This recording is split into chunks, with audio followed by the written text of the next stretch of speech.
എല്ലാവർക്കും പുതിയ വീഡിയോയിലേക്ക് സ്വാഗതം. അപ്പോൾ നമുക്ക് ആദ്യം തന്നെ കേരള പോലീസിന് ഒരു സെല്യൂട്ട് കൊടുത്തുകൊണ്ട് വീഡിയോ തുടങ്ങാം. നമുക്കറിയാം, കഴിഞ്ഞ ദിവസം കണ്ണൂർ നടന്ന വലിയൊരു മോഷണത്തിൻ്റെ വാർത്ത. ഏകദേശം 300 പവൻ സ്വർണവും 1.25 കോടി രൂപയും മോഷണം പോയി. അതായത് 1 കോടി രൂപ എന്നാണ് വാർത്തയിൽ വന്നത്. അപ്പോൾ അത്രത്തോളം വലിയൊരു മോഷണം നടന്ന സമയത്ത് നമ്മളൊക്കെ ശരിക്കും മൂക്കത്ത് വിരൽ വെച്ചു. പക്ഷേ കേരള പോലീസ് വളരെ പെട്ടെന്ന് തന്നെ പ്രതിനെ പിടിച്ച് വലിയ കയ്യടി നേടുന്നൊരു സാഹചര്യമാണ് കാണുന്നത്. അപ്പോൾ ചില കേസുകളിലൊക്കെ പ്രത്യേകിച്ച് വലിയ രാഷ്ട്രീയ നേതാക്കൾ ഇൻവോൾവ് അല്ലാത്ത, വലിയ രാഷ്ട്രീയ കളികളില്ലാത്ത കേസുകളിലൊക്കെ പെട്ടെന്ന് പ്രതിനെ പിടിക്കാൻ നമ്മളെ കേരള പോലീസിന് സാധിക്കുന്നുണ്ട്. അതിന് ഒരുപാട് ഉദാഹരണങ്ങളുണ്ട്. പക്ഷേ പോലീസിന് മുട്ടിടിക്കുന്നത് ഇത്തരം രാഷ്ട്രീയ നേതാക്കൾ വരുന്ന കേസുകളിൽ മാത്രമാണ്. അപ്പോൾ സംഭവം കേരള പോലീസിന് സംഗതി അറിയാഞ്ഞിട്ടല്ല, പോലീസ് ചെയ്യാഞ്ഞിട്ടാണത്. ഇങ്ങനത്തെ ചില കേസുകൾ തെളിയിക്കപ്പെടുന്ന സമയത്ത് നമുക്ക് മനസ്സിലാക്കാം. അപ്പോൾ നമുക്ക് ഏതായാലും അതിൻ്റെ ഒരു ചെറിയൊരു ബ്രീഫ് റിപ്പോർട്ടിലേക്ക് പോവാം.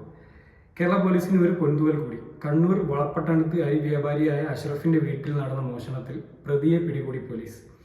ലിജീഷ് എന്നയാളാണ് അറസ്റ്റായത്. കഴിഞ്ഞ മാസം 20-നായിരുന്നു സംഭവം. മോഷണം നടത്തിയത് അടുത്തറിയാവുന്ന ആളാണെന്ന സംശയം പോലീസിന് തുടക്കത്തിലേ ഉണ്ടായിരുന്നു. അതിവിദഗ്ധമായിട്ടായിരുന്നു ലിജീഷ് മോഷണം നടത്തിയത്. വെൽഡിംഗ് ജോലി ചെയ്യുന്ന ലിജീഷ് ലോക്കർ തുറക്കാൻ വിദഗ്ധനാണെന്ന് പോലീസ് പറയുന്നു. 1 കോടി രൂപയും 300 പവനും ആണ് ലോക്കർ തകർത്ത് ലിജീഷ് മോഷ്ടിച്ചത്. ഇതിന് പിന്നാലെ പോലീസ് നടത്തിയ അന്വേഷണത്തിലാണ് ഇയാൾ പിടിയിലാവുന്നത്. ഫോൺ രേഖകളാണ് പ്രതിയെ കുടുക്കിയത്. മോഷണം നടന്ന ദിവസം പ്രതിയുടെ ഫോൺ സ്വിച്ച് ഓഫ് ആയിരുന്നു. ആർക്കും സംശയം തോന്നാതിരിക്കാൻ ഇയാൾ നാട്ടിൽ തന്നെ തുടരുകയായിരുന്നു. മോഷണം നടന്ന സമയം മധുരയിലായിരുന്ന അഷ്റഫും കുടുംബവും തിരികെ എത്തിയപ്പോഴാണ് മോഷണ വിവരം അറിയുന്നത്. പിന്നാലെ പോലീസിനെ വിവരം അറിയിക്കുകയായിരുന്നു. കണ്ണൂർ SP-യുടെ നേതൃത്വത്തിൽ പ്രത്യേക അന്വേഷണ സംഘം രൂപീകരിച്ചു. അന്വേഷണം ആരംഭിച്ചു. വീട്ടിലെ CCTV ദൃശ്യങ്ങൾ പരിശോധിച്ചതിലൂടെ വീട്ടിനകത്ത് കിടന്നത് ഒരാൾ മാത്രമാണെന്നും ഇയാൾ നവംബർ 20-നും 21-നും രാത്രിയിൽ വീട്ടിൽ കിടന്നതായും വ്യക്തമായി. എന്നാൽ ഇതിൽ മോഷ്ടാവിന്റെ മുഖം വ്യക്തമായിരുന്നില്ല. അന്വേഷണത്തിന്റെ ആദ്യഘട്ടത്തിൽ തന്നെ അഷ്റഫിന് അടുത്തറിയാവുന്ന ആളാണ് മോഷണത്തിന് പിന്നിലെന്ന് പോലീസ് ഉറപ്പിച്ചിരുന്നു. 2 താക്കോലിട്ട് പ്രത്യേക രീതിയിൽ തുറക്കുന്ന ലോക്കറിനെ കുറിച്ച് അറിവില്ലാത്ത ഒരാൾക്ക് അത് തുറക്കാനാവില്ലെന്ന ആയിരുന്നു പോലീസിന്റെ നിഗമനം. അഷ്റഫ് ഉടനെ മടങ്ങി വരില്ലെന്ന് ഉറപ്പുള്ളത് കൊണ്ടാണ് 2ാമത്തെ ദിവസവും മോഷ്ടാവ് വീട്ടിൽ കിടന്നത്. ഇത് തന്നെയാണ് കുടുംബത്തെ അറിയാവുന്ന ആളാണ് പ്രതിയെന്ന നിഗമനത്തിലേക്ക് പോലീസ് എത്താൻ കാരണം. CCTVയിൽ പെടാത്ത അതിവിദഗ്ധമായിരുന്നു മോഷണം. എവിടെയെല്ലാം ക്യാമറകൾ ഉണ്ട് എന്നറിഞ്ഞതുപോലെ ആയിരുന്നു അയാളുടെ മോഷണ രീതി. അടുക്കള ഭാഗത്ത് ജനലിന്റെ ഗ്രില്ല് മുറിച്ചു മാറ്റിയാണ് മോഷ്ടാവ് വീട്ടിനുള്ളിൽ കിടന്ന് മോഷണം നടത്തിയത്. ശേഷം വീട്ടിന് പിന്നിലെ റെയിൽവേ ട്രാക്കിലൂടെ കിടന്നു കളയുകയായിരുന്നു. അന്വേഷണം വഴിതിരിച്ചുവിടാൻ വേണ്ടി പ്രതി നടത്തിയ നീക്കമായിരുന്നു ഇത്. പ്രതിയെ കണ്ടെത്തുന്നതിനായി അന്വേഷണ സംഘം 115 കോൾ രേഖകളും 100ഓളം CCTV ദൃശ്യങ്ങളും ശേഖരിച്ചു. 75 പേരുടെ വിരലടയാളം പരിശോധിച്ചു. 215 പേരുടെ മൊഴിയെടുത്തു. കഷണ്ടിയുള്ള ആളാണ് പ്രതി എന്ന് CCTV ദൃശ്യങ്ങളിൽ നിന്ന് മനസ്സിലായിരുന്നു. വിരലടയാളം പരിശോധിച്ചപ്പോഴാണ് പ്രതി എന്ന് പോലീസ് സ്ഥിരീകരിച്ചത്. കട്ടിലിനടിയിൽ പ്രത്യേക അറയുണ്ടാക്കിയായിരുന്നു തൊണ്ടി മുതൽ ഇയാൾ സൂക്ഷിച്ചിരുന്നത്. 1.21 കോടി രൂപയും 267 പവനുമാണ് പോലീസ് കണ്ടെടുത്തത്. Kannur city police commissioner Ajith Kumar പറഞ്ഞ കാര്യങ്ങളാണിത്. ഒരു ക്യാമറ അയാൾ തിരിച്ചു വെക്കുകയും ചെയ്തു. എന്നാൽ ആ ക്യാമറയുടെ ഫുട്ടേജ് റൂമിലേക്ക് ഫേസ് ചെയ്യുന്ന രീതിയിൽ അബദ്ധവശാലാണ് അത് മാറിയത്. ഈ ദൃശ്യങ്ങൾ പോലീസിന് ലഭിച്ചു. ഇത് കേസിന് വഴിത്തിരിവായെന്ന് കണ്ണൂർ സിറ്റി പോലീസ് കമ്മീഷണർ വ്യക്തമാക്കി. അതേസമയം കസ്റ്റഡിയിൽ എടുത്ത് ചോദ്യം ചെയ്യുമ്പോൾ പ്രതിയുടെ വിരലടയാളം പരിശോധിച്ചിരുന്നു. അതിൽ നിന്ന് കണ്ണൂർ കീച്ചേരിയിൽ 1.5 വർഷം മുമ്പ് മോഷണം നടന്ന വീട്ടിൽ നിന്ന് ലഭിച്ച വിരലടയാളവുമായി സാമ്യമുണ്ടെന്ന് വ്യക്തമായി. ഇതോടെ അഴിയാതെ കിടന്ന കീച്ചേരി മോഷണ കേസിലും തുമ്മുണ്ടായിരിക്കുകയാണ്. കീച്ചേരിയിലെ വീട്ടിൽ നിന്ന് 11 പവനാണ് ഇയാൾ മോഷ്ടിച്ചതെന്ന് പോലീസ് പറയുന്നു. കേരള പോലീസിന്റെ അന്വേഷണ മികവിന്റെ മറ്റൊരു ഉദാഹരണമായി വളപ്പട്ടണം പോലീസ് മാറിയിരിക്കുകയാണ്. അപ്പോൾ ഈ കേസിൽ പോലീസ് വളരെ പെട്ടെന്ന് കേസെടുത്ത് വളരെ പെട്ടെന്ന് അന്വേഷണം നീക്കിയതുകൊണ്ട് തന്നെ പ്രതിനെ പെട്ടെന്ന് തന്നെ പിടിക്കാൻ പോലീസിന് സാധിച്ചിട്ടുണ്ട്. അതിൽ നിർണായകമായത് ഈ പ്രതി ഉപയോഗിച്ച മോഷണ രീതിയും പ്രതിയുടെ ഭാഗത്തുനിന്ന് വന്ന ചില അബദ്ധങ്ങളാണ്. ഇതിൽ ഈ റിപ്പോർട്ടിൽ വരാത്ത മറ്റൊരു കാര്യം കൂടി ഉണ്ട്. അത് ഞാനൊന്ന് ചുരുക്കി പറയാം. അതായത് ഈ പ്രതി 20-നും 21-നും, അതായത് നവംബർ 20-നും 21-നും ആണ് 2 ദിവസമായിട്ടാണ് മോഷണം നടത്തിയത്. അപ്പോൾ ഈ 2 ദിവസമായിട്ട് മോഷണം നടത്തിയത് കൊണ്ട് ഒരു സാധാരണ കള്ളനല്ല. അതായത് പിന്നെ ഈ വീടുമായിട്ട് ബന്ധമുള്ള ആരോ ആണ് മോഷണം നടത്തിയെന്നുള്ളത് പോലീസിന് വ്യക്തമായി. കാരണം ഈ 20-നും 21-നും ഈ മോഷണം നടന്ന വീട്ടിലെ വ്യക്തിയായിരുന്നുള്ള അഷ്റഫും കുടുംബവും അവിടെ ഇല്ല എന്ന് അറിയാവുന്ന ഒരാളാണ് മോഷണം നടത്തിയെന്നുള്ളത് പോലീസിന് വ്യക്തമായിട്ട് മനസ്സിലായി. അത് മാത്രമല്ല, ഇവിടെ വീടിൻ്റെ ഏതൊക്കെ ഭാഗത്ത് CCTV ഉണ്ട് എന്നുള്ളത് കറക്റ്റ് അറിയാമെന്നുള്ളത് പോലീസിന് വ്യക്തമായി. അതായത് ഒന്നുകിൽ ഈ പ്രതിനെ അടുത്തറിയുന്ന ആൾ, അല്ലെങ്കിൽ ഈ വീട് ദിവസങ്ങളായിട്ട് വീക്ഷിച്ചു വരുന്ന ഒരാൾ. പക്ഷെ അതിലും പ്രതിനെ അറിയാവുന്ന ആളാണെന്ന് പോലീസ് ഒരു നിഗമനത്തിലെത്താൻ കാരണം ഈ പ്രതി നടത്തിയ ഈ 2 ദിവസങ്ങളിലായിട്ടുള്ള മോഷണ രീതിയാണ്. അതായത് സാധാരണ ഒരു കള്ളൻ എന്ന് പറഞ്ഞാൽ ഒറ്റ ദിവസം കൊണ്ട് വന്നിട്ട് മോഷ്ടിച്ചങ്ങ് പോകും. അപ്പോൾ ഇയാൾ ചെയ്തതെന്താണെന്ന് വെച്ചാൽ ആദ്യത്തെ ദിവസം വന്ന് മോഷ്ടിച്ച് പിന്നെ അത് ഒളിപ്പിക്കാനുള്ള പരിപാടികൾ ചെയ്ത്, അതായത് സ്വന്തം വീട്ടിൽ പോയി വീടിൻ്റെ കട്ടിലിൻ്റെ അടിയിൽ ഒരു നിലവറ സെപ്പറേറ്റ് ഉണ്ടാക്കി അവിടെ സെപ്പറേറ്റ് മൂടി വെക്കുന്ന രീതിയായിരുന്നു.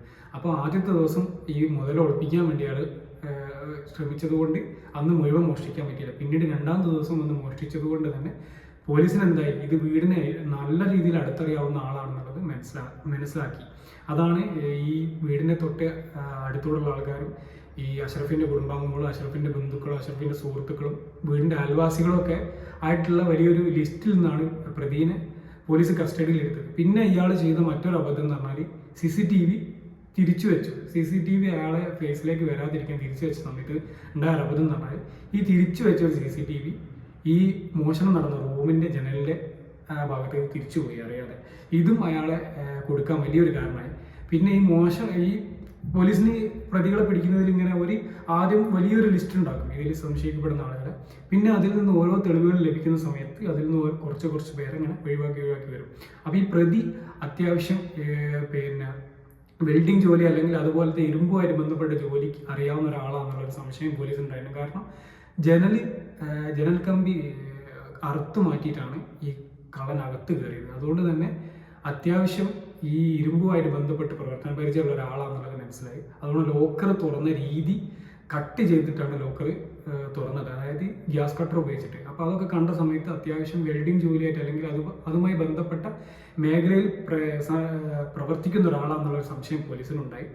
അപ്പോൾ അതിൽ നിന്ന് എന്തായി, പോലീസ് വീണ്ടും ലിസ്റ്റ് ചുരുക്കി. അങ്ങനെ പോലീസിൻ്റെ സാധാരണ ഒരു പരിപാടിയാണത്. വലിയ ലിസ്റ്റ് ഉണ്ടാക്കി പിന്നീട് ഇങ്ങനെ ഓരോരുത്തരെ ഫിൽട്ടർ ചെയ്ത് ഒഴിവാക്കും. പിന്നെ പ്രതിൻ്റെ ഭാഗത്തു നിന്നുണ്ടായ മറ്റൊരു വീഴ്ച എന്ന് പറയുന്നത് ഈ ക്യാമറ തിരിച്ചു വെച്ച സമയത്ത് പ്രതി ക്യാമറ റൂമിലേക്ക് തിരിച്ചു വെച്ചിരുന്നു. ഇതിൽ നിന്ന് പ്രതി കഷണ്ടിയുള്ള ആളാണെന്നുള്ളത് മനസ്സിലായി. അപ്പോൾ വീണ്ടും എന്ത് ചെയ്ത് പോലീസ് ലിസ്റ്റ് ഒന്നുകൂടെ ഫിൽട്ടർ ചെയ്ത് ഈ പിന്നെ വെൽഡിങ് ജോലിയിൽ പ്രാഗൽഭ്യമുള്ള ഇയാളുമായിട്ട് അടുത്തിടപഴകുന്ന കഷണ്ടിയുള്ള ആൾക്കാരെ മാത്രമായിട്ട് എന്താക്കി പോലീസ് അന്വേഷണം ചുരുക്കി. പിന്നീട് ഫോൺ രേഖകൾ പരിശോധിച്ചു. അതിൽ നിന്ന് മനസ്സിലായത് പിന്നെ അതിൽ നിന്ന് സംശയം തോന്നുന്ന രീതിയിലുള്ള നമ്പറുകളൊക്കെ ഈ പോലീസ് നോട്ട് ചെയ്ത് വെച്ചു. അതായത് ഈ പറയപ്പെട്ട ഇവരെ ഓൾറെഡി ഈ സംശയത്തിൽ വന്ന ഈ പ്രതിൻ്റെ ഈ നമ്പർ മോഷണം നടന്നതിൻ്റെ പിറ്റേ ദിവസം സ്വിച്ച് ഓഫ് ആയിരുന്നു. പക്ഷേ സ്വിച്ച് ഓഫ് ആയത് ഇതേ ലൊക്കേഷൻ ടവറിൽ വെച്ചായതുകൊണ്ട് ഈ പോലീസിനെ തെറ്റിദ്ധരിപ്പിക്കാൻ വേണ്ടിയിട്ട്, അതായത് ഈ മോഷണം നടത്തിയ ശേഷം പ്രതി കിടന്ന് കളഞ്ഞാലാണ് സംശയിക്കാമെന്ന് തോന്നിയതുകൊണ്ട് പ്രതി എന്ത് ചെയ്തു, എങ്ങോട്ടും കിടന്ന് കളയാതെ ഫോൺ സ്വിച്ച് ഓഫ് ആക്കി വീട്ടിൽ തന്നെയുണ്ട്. പക്ഷേ അത് പോലീസിന് സംശയം ജനിപ്പിക്കുന്ന രീതിയിലേക്ക് മാറുകയാണ് ശരിക്കും ചെയ്തത്. പിന്നെ ഈ പ്രതിനെ ലിസ്റ്റിൽ വരാനുള്ള മറ്റൊരു കാരണം അത് ഈ റിപ്പോർട്ടിൽ കൊടുത്തിട്ടില്ല. അതിൽ പ്രധാനമായിട്ടും പോലീസ് മനസ്സിലാക്കിയ മറ്റൊരു കാര്യം, ഈ മോഷണം നടന്നെന്ന് അറിഞ്ഞ സമയത്ത് തന്നെ പോലീസ് നടത്തിയ അന്വേഷണത്തിൽ തൊട്ടടുത്ത ദിവസം നടത്തിയ അന്വേഷണത്തിൽ ഒരുപക്ഷെ ഈ പ്രതിക്ക് വന്നൊരു അബദ്ധമായിരിക്കും അത്. അവർ കണ്ട കാര്യം എന്താണെന്ന് വെച്ചാൽ ഈ വീടിൻ്റെ പിന്നെ മാറാലകൾ എന്തായിരിക്കുന്നത് ആരോ തട്ടിപ്പോയി, അതായത് ഒരാൾ സഞ്ചരിച്ച സമയത്ത് ഒരാൾ അതിലൂടെ പോയ സമയത്ത് അത് നശിപ്പിക്കപ്പെട്ട രീതിയിൽ, അതായത് അറിഞ്ഞുകൊണ്ടല്ലാതെ അറിയാതെ നശിച്ചു പോയ രീതിയിൽ കാണപ്പെട്ടു. അപ്പോൾ ഈ പ്രതിൻ്റെ ഭാഗത്ത് നിന്ന് വലിയൊരു അബദ്ധമായിരുന്നു. അയാൾ എന്ത് ചെയ്തിരുന്നു, ഇത് ശ്രദ്ധിക്കാതെ പോയി മോഷണം നടത്തി തിരികെ വന്ന് ഒന്ന് ഫ്രഷ് ആവുകയും ചെയ്യാതെ കിടന്നുറങ്ങിയതായിരിക്കാം. കാരണം രാത്രി ഇതാണുള്ള പണി, പിന്നെ പകൽ കിടന്നുറങ്ങില്ല. അപ്പോൾ ഈ കൊലഹാലൊക്കെ നടന്ന സമയത്ത് എണീച്ച സമയത്ത് പോലീസ് തുടക്കത്തിൽ നടത്തിയ അന്വേഷണം തൊട്ടടുത്ത് നടത്തുന്ന അന്വേഷണത്തിൽ നിന്ന് പോലീസ് എന്ത് ചെയ്തു, ഇയാളെ വീട്ടിലും വന്നു. സ്വാഭാവികമായിട്ടും ഇയാളെ വീട്ടിൽ വന്ന സമയത്ത് ഇയാളെ തലയിലും ഷർട്ടിലും ചെറിയ രീതിയിൽ ഈ മാറാല പറ്റി കിടക്കുന്നുണ്ട്. അപ്പോൾ അതിനെപ്പറ്റി പോലീസ് അപ്പം തന്നെ നോട്ട് ചെയ്ത് ചോദിച്ച സമയത്ത് അയാളത് വലിയ ഗൗരവത്തിൽ കാണാതെ തള്ളിക്കളഞ്ഞപ്പോഴാണ് പോലീസിന് ഇയാളെ സംശയം തോന്നിയത്. അങ്ങനെയാണ് ഇയാളിലേക്ക് എന്ത് ചെയ്തത്, പോലീസ് അന്വേഷണം രഹസ്യമായിട്ട് അന്വേഷണം ഇയാളിലേക്കും കൂടി പോലീസ് വ്യാപിപ്പിച്ചത്. അപ്പോൾ പോലീസിനെ തെറ്റിദ്ധരിപ്പിക്കാൻ വേണ്ടി ഇയാൾ പല വഴിയും ശ്രമിച്ചിട്ടുണ്ട്. ഇയാൾ ഈ വീടിൻ്റെ പിൻവശത്തുള്ള റെയിൽവേ ട്രാക്കിലൂടെ കുറേ ദൂരം നടന്ന്, അപ്പോൾ ഈ ഡോഗ് സ്ക്വാഡ് വന്നിട്ട് പിന്നെ ഈ റെയിൽവേ ട്രാക്കിൽ കുറേ മുമ്പോട്ട് പോയി അവിടെ സ്റ്റക്ക് ആകുകയാണ് ചെയ്തത്. അപ്പോൾ ഇതൊക്കെ പോലീസിനെ തെറ്റിദ്ധരിപ്പിക്കാൻ വേണ്ടിയിട്ട് ചെയ്തതായിരുന്നു. പക്ഷെ ഒന്നും തന്നെ പ്രതിനെ രക്ഷിച്ചില്ല എന്നുള്ളതാണ് സത്യസന്ധമായിട്ട് പറഞ്ഞാൽ. പിന്നെ ഈ പറയപ്പെട്ട പ്രതിൻ്റെ വിരലടയാളം പോലീസ് കൈക്കലാക്കിയ ശേഷം അത് പരിശോധിച്ചു. അങ്ങനെ ഓരോരോ രേഖകളും പോലീസ് പരിശോധിച്ച് അങ്ങനെയാണ് എന്ത് ചെയ്തത്, ഈ പ്രതിനെ പിടിച്ചെടുത്തത്. ഏതായാലും പോലീസിനെ സംബന്ധിച്ചിടത്തോളം പോലീസിന് സംഭവം ഈ മോഷണം നടന്നു കഴിഞ്ഞാൽ പ്രതിനെ പെട്ടെന്ന് പിടിക്കാനുള്ള കഴിവും പ്രാപ്തിയുള്ള ആളുകളാണ് കേരള പോലീസിലുള്ളത്. പക്ഷെ എന്തുകൊണ്ടോ പല കേസുകളിലും പോലീസ് ആ കഴിവ് പ്രകടിപ്പിക്കുന്നില്ല എന്നുള്ളതാണ് സത്യം. ശരിക്കും സത്യസന്ധമായിട്ട് നല്ല കഴിവുള്ള പോലീസാണ് കേരള പോലീസ് എന്നുള്ളത് എല്ലാവർക്കും അറിയാം. ഈ കഴിവ് മറ്റുള്ള പ്രത്യേകിച്ച് രാഷ്ട്രീയ നേതാക്കന്മാരൊക്കെ ഉള്ള കേസുകളിലൊക്കെ ഇത്തരം കഴിവുകൾ ഉപയോഗിച്ച് പെട്ടെന്ന് കേസ് നടത്താൻ കഴിവുള്ള പോലീസുകാർ അതൊക്കെ നടത്തിക്കഴിഞ്ഞാൽ ഇത്തരം വലിയ കേസുകളിലും തുമ്പ് ലഭിക്കാനും പ്രതിനെ പിടിക്കാനൊക്കെ സാധിക്കുന്നു എന്നുള്ളതാണ് ഞാൻ മനസ്സിലാക്കിയൊരു കാര്യം. അപ്പോൾ ഏതായാലും ഒരിക്കൽ കൂടി ഈ കേസിലെ പ്രതിയെ പിടിച്ച പോലീസിന് വലിയൊരു സല്യൂട്ട് നൽകിക്കൊണ്ട് ഈ വീഡിയോ ഇവിടെ അവസാനിപ്പിക്കാം. Thank you for watching. Have A nice day.